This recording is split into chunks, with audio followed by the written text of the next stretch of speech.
ಮೋದಿಯ ರಾಮಾಸ್ತ್ರಕ್ಕೆ ರಾಹುಲ್ ಗಾಂಧಿ ಶಿವಾಸ್ತ್ರವನ್ನು ಪ್ರಯೋಗಿಸ್ತಾ ಇದ್ದಾರಾ?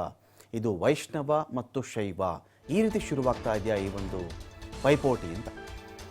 ರಾಮ ವಿಷ್ಣುವಿನ ಸ್ವರೂಪ, ಇದಕ್ಕೆ ಇವರು ಶಿವನ ಅಂದರೆ ಈಗ ಶೈವಾರಾಧಕರು ಇದ್ದಾರೆ ಭಾರತದಲ್ಲಿ, ಶೈವ ಪರಂಪರೆಯನ್ನು ಫಾಲೋ ಮಾಡುವಂಥವರು ಅಥವಾ ಶಿವ ಪರಂಪರೆಯನ್ನು ಫಾಲೋ ಮಾಡುವಂಥವರು, ವಿಷ್ಣು ಪರಂಪರೆಯನ್ನು ಫಾಲೋ ಮಾಡುವಂಥವರು ಇದ್ದಾರೆ. ಭಾರತ ಅನೇಕ ಧರ್ಮ ಆಚರಣೆಗಳ ನೆಲವೀಡು, ವೈವಿಧ್ಯತೆಯಲ್ಲಿ ಏಕತೆ ಇರುವಂತಹ ಒಂದು ದೇಶ. ಸೊ ಇಲ್ಲಿ ಮೋದಿ ರಾಮ ಜಪವನ್ನು ಮಾಡಿದ್ರೆ ಅವತ್ತು ರಾಹುಲ್ ಗಾಂಧಿ ಶಿವಧ್ಯಾನವನ್ನು ಮಾಡ್ತಾರ. ಜನವರಿ 22ಕ್ಕೆ ಮೋದಿಯವರು ರಾಮಮಂದಿರ ಉದ್ಘಾಟನೆ ಅಂದರೆ ರಾಮಮಂದಿರದಲ್ಲಿ ಪ್ರಾಣ ಪ್ರತಿಷ್ಠಾಪನೆ ಅದನ್ನು ಮಾಡ್ತಾ ಇದ್ದಾರೆ. ಅವತ್ತೇ ಗುವಾಹಟಿಯ ಶಿವಧಾಮದಲ್ಲಿ ರಾಹುಲ್ ಗಾಂಧಿ ಪೂಜೆ ನೆರವೇರಿಸ್ತಾ ಇದ್ದಾರೆ. ಒಂಥರ ಇದು ಶಿವನ ರಾಮನ ಈ ಥರ ಶುರುವಾಗ್ಬಿಡ್ತಾ ಇದೆಯಾ ಗೊತ್ತಿಲ್ಲ. ಇಡೀ ದಿನ ಶಿವಧಾಮದಲ್ಲಿ ರಾಹುಲ್ ಗಾಂಧಿ ಪೂಜೆ ನೆರವೇರಿಸಲಿದ್ದಾರೆ. ಈ ಕಡೆ ಜನವರಿ 22ನೇ ತಾರೀಕೆ ಇಂಡಿಯಾ ಒಕ್ಕೂಟ ಅನೇಕ ಕಡೆ ರ್ಯಾಲಿಗಳನ್ನು ಆಯೋಜನೆ ಮಾಡಿಕೊಂಡಿದೆ. ಪಶ್ಚಿಮ ಬಂಗಾಳ ಸಿಎಂ ಮಮತಾ ಬ್ಯಾನರ್ಜಿಯಿಂದ ಸರ್ವಧರ್ಮ ಸಂಪ್ರೀತಿ ರ್ಯಾಲಿ ನಡೀತಾ ಇದೆ. ಅವತ್ತು ಎಲ್ಲ ಧರ್ಮಗಳ ಜನರ ಜೊತೆ ರ್ಯಾಲಿಯನ್ನು ಮಮತಾ ಬ್ಯಾನರ್ಜಿ ಮಾಡಿದ್ದಾರೆ. ಈ ಕಡೆ ದೆಹಲಿಯಲ್ಲಿ ಕೇಜ್ರಿವಾಲ್ ಅವರು ಸುಂದರ್ಕಾಂಡ್ ಕಾರ್ಯಕ್ರಮವನ್ನು ಹಮ್ಮಿಕೊಂಡಿದ್ದಾರೆ.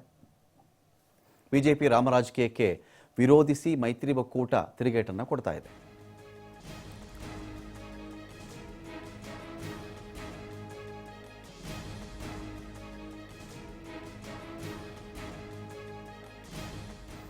ಡೀಟೇಲ್ಸ್ ಕೊಡಕ್ಕೆ ಇದೀಗ ಪ್ರಭು ಇದ್ದಾರೆ ನ್ಯೂಸ್ ಡೆಸ್ಕಿಂದ. ಪ್ರಭು, ಈಗ ಒಂದು ಕಡೆ ನರೇಂದ್ರ ಮೋದಿ ಅವರು ರಾಮಲಲ್ಲಾ ಪ್ರಾಣ ಪ್ರತಿಷ್ಠಾಪನೆಯನ್ನು ಕಾರ್ಯಕ್ರಮದಲ್ಲಿ ಅವತ್ತು ಅವರು ಹಾಜರಿರ್ತಾರೆ ಅಯೋಧ್ಯೆಯಲ್ಲಿ. ಇನ್ನೊಂದು ಕಡೆ ಚೆಕ್ ಮಾಡಿಕೊಂಡ್ರೆ ಈಗ ಇದಕ್ಕೆ ಶಿವಧಾಮದಲ್ಲಿ ರಾಹುಲ್ ಗಾಂಧಿ ಕಾಣಿಸ್ಕೊಳ್ತಾ ಇದ್ದಾರೆ. ಪರ್ಯಾಯವಾಗಿ ಇಂಡಿಯಾ ಕೂಟ ಕೂಡ ಸುಂದರಕಾಂಡ ರ್ಯಾಲಿ, ಬೇರೆ ಬೇರೆ ರ್ಯಾಲಿಗಳನ್ನು ಇಂಡಿಯಾ ಒಕ್ಕೂಟದ ಬೇರೆ ಬೇರೆ ನಾಯಕರು ಕೂಡ ಆಯೋಜನೆ ಮಾಡ್ಕೊಳ್ತಾ ಇದ್ದಾರೆ. ಸರ್ವಧರ್ಮ ಸಂಪ್ರೀತಿ ರ್ಯಾಲಿಯನ್ನು ಒಂದು ಕಡೆ ಎಲ್ಲರೂ ಕೂಡ ಮಾಡ್ತಾ ಇದ್ದಾರೆ. ಇಲ್ಲಿ ಪ್ರಶ್ನೆ, ಶಿವ ಮತ್ತು ರಾಮ, ಶೈವೈಟ್ಸ್ ಆ್ಯಂಡ್ ವೈಷ್ಣವೈಟ್ಸ್, ವೈಷ್ಣವ ಪಂಥ ಮತ್ತು ಶಿವಪಂಥ ಅಥವಾ ಶೈವ ಪಂಥ, ಈ ರೀತಿ ಕೂಡ ಒಂದು ರೀತಿಯಲ್ಲಿ ಇದು ಶುರುವಾಗ್ತಾ ಇದೆಯಾ ಈಗ ಹೇಗೆ ಅಂತ?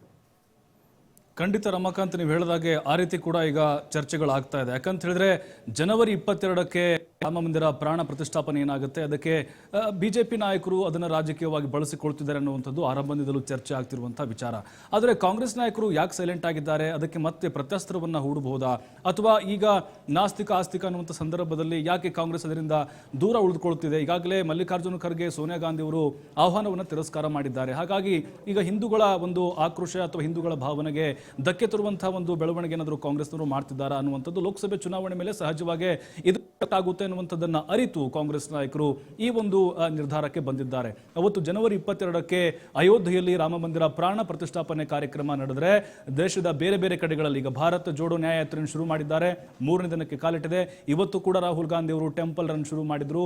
ಮಣಿಪುರದ ಬೇರೆ ಬೇರೆ ದೇವಸ್ಥಾನಗಳಿಗೆ ಭೇಟಿ ಕೊಟ್ಟು ಅಲ್ಲೂ ಕೂಡ ದರ್ಶನವನ್ನು ಮಾಡುವಂಥ ಕೆಲಸವನ್ನು ಮಾಡಿದ್ದಾರೆ. ಹಾಗಾಗಿ ಈಗ ಸಾಫ್ಟ್ ಹಿಂದುತ್ವ ಅನ್ನೋದಕ್ಕಿಂತ ಟೆಂಪಲ್ ರನ್ ಶುರು ಮಾಡಿದರೆ ನಾವು ಕೂಡ ಪರ್ಯಾಯವಾಗಿ ಪ್ರಧಾನಿ ನರೇಂದ್ರ ಮೋದಿ ಲೆಕ್ಕಾಚಾರವನ್ನು ಹಾಕೊಂಡಿದ್ದಾರೆ. ಹಾಗಾಗಿ ಜನವರಿ 22ಕ್ಕೆ ಅರವಿಂದ್ ಕೇಜ್ರಿವಾಲ್, ಮಮತಾ ಬ್ಯಾನರ್ಜಿ ಮತ್ತು ರಾಹುಲ್ ಗಾಂಧಿ ಅಂದರೆ ಇಂಡಿಯಾ ಒಕ್ಕೂಟದ ನಾಯಕರು ಈಗ ಸಾಕಷ್ಟು ಕಡೆಗಳಲ್ಲಿ ಪೂಜೆ ಕಾರ್ಯಕ್ರಮಗಳನ್ನು ನೆರವೇರಿಸುವ ಮೂಲಕ ಅದೇ ಅಸ್ತ್ರವನ್ನು ಪ್ರಯೋಗವನ್ನು ಮಾಡ್ತಾ ಇದ್ದಾರೆ. ಯಾಕಂದರೆ ಇದು ಕೇವಲ ಬಿಜೆಪಿಗೆ ಸೀಮಿತವಾಗಿ ಅಥವಾ RSSಗೆ ಸೀಮಿತವಾಗಿ ನಡೀತಾ ಇರುವಂತಹ ಕಾರ್ಯಕ್ರಮ ಅನ್ನೋದು ಕಾಂಗ್ರೆಸ್ ನಾಯಕರ ಆರೋಪ. ಹಾಗಾಗಿ ಚರ್ಚೆ ಕೂಡ ಆಗ್ತಾ ಇತ್ತು. ಕಾಂಗ್ರೆಸ್ ನಾಯಕರು ಈ ಒಂದು ಕಾರ್ಯಕ್ರಮದಲ್ಲಿ ಭಾಗಿಯಾಗ್ತಿಲ್ಲ. ಮತ್ತೇನು ಮಾಡ್ತಾರೆ ಇವತ್ತು ಜನವರಿ 22ಕ್ಕೆ ಇಡೀ ದೇಶವೇ ಸಂಭ್ರಮದಲ್ಲಿರುತ್ತೆ, ಇವರೇನು ಮಾಡ್ತಾರೆ ಅನ್ನುವಂಥ ಸಹಜವಾಗಿ ಪ್ರಶ್ನೆ ಅವರು ಕಾರ್ಯಕರ್ತರು ಕೂಡ ಕೇಳ್ತಾ ಇದ್ರು.